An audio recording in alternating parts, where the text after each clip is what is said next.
I guess pretty much all of you watching this video can at least to some degree relate to what I'm going to talk about. Now, you brought a new camera or even an old one when it's a film camera, and right from the start it feels like that this is the best thing ever and you want to bring it everywhere you're going and shoot it all the time.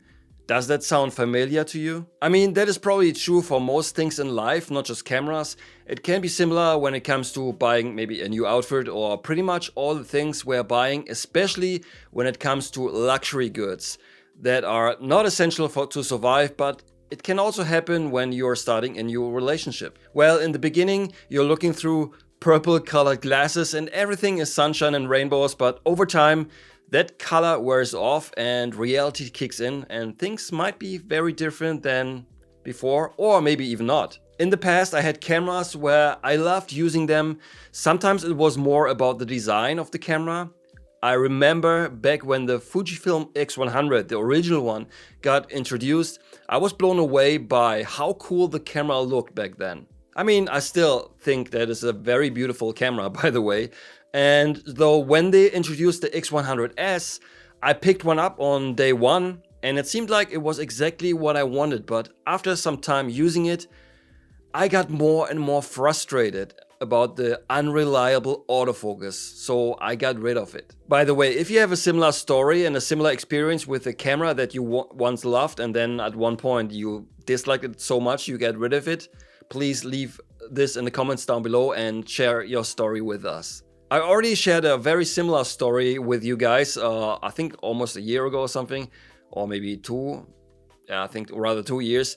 I made a video talking about the Leica Monochrom Type 246 and the issues that I had with the camera and why I in the end sold it. Alright, let's talk about the Leica Q2 Monochrom and what I think about it after having the camera since almost 2 years. What a coincidence, the Q2 has a fixed 28mm lens and I have just published a new street photography zine that was shot with a 28mm lens and it is also black and white, but it's not digital, it's film, and I shot it on HP5 pushed to 1600. And it was a project I was working on for a couple of years in Bangkok in this amazing train station. The zine got printed a few days ago and shipping starts in roughly 4 days when this video is published. And still you have 1 day left to pre-order and save 10%, and if you're lucky, you can win a beautiful print from one of the photos displayed in the zine. You can choose whatever photo you want. Like I've mentioned before, the project was shot on film and back then the Leica Q2 Monochrom wasn't out yet, but to be honest, I'm glad that I shot it on film because the photos have this beautiful texture and seeing the grain in those prints, it looks absolutely lovely. Now, when it comes to the files this camera is delivering, they are super clean even at high ISOs. It is something a lot of people desire, but to be truthful, sometimes I wish the photos would look a little more gritty out of the box. Yes, you can add grain later in post, but it's not the same.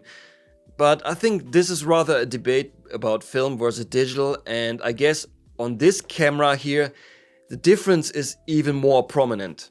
Now, when it comes to body design of the camera, I'm still liking it, even after 2 years, but that isn't a surprise because it is very similar to the original Q that I am very familiar with since it came out back in 2015. That is nuts. It's already 7 years now. Wow, crazy.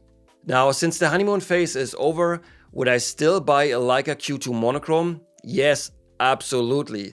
It's a question I get every now and then because people are curious to see if I've changed my mind about a camera that seems so limited in its abilities like this one. Maybe it's just me, but the project that I shot in Bangkok, I deliberately shot it on black and white film.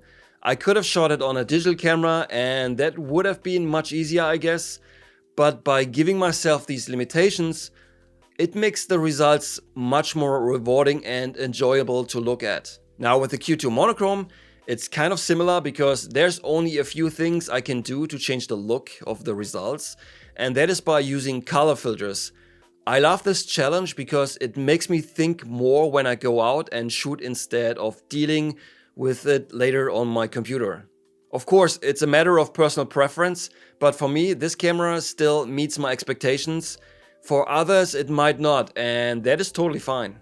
In my original review from last year, I've pointed out a few things that I don't like about the camera, some quirks that are strange, and that is still true today, but I've learned to live with those and I can't wait to get out on the streets and shoot the hell of the camera again. Alright guys, that's it for today's video. I wanted to give you an update on this camera if I'm still liking it, and as I've mentioned before, yes, I absolutely do, I still love it. And yeah, that's it for today. Don't forget to pre-order my zine if you're interested. And other than that, I will see you in the next one. Don't forget to like and subscribe. Until then, auf Wiedersehen.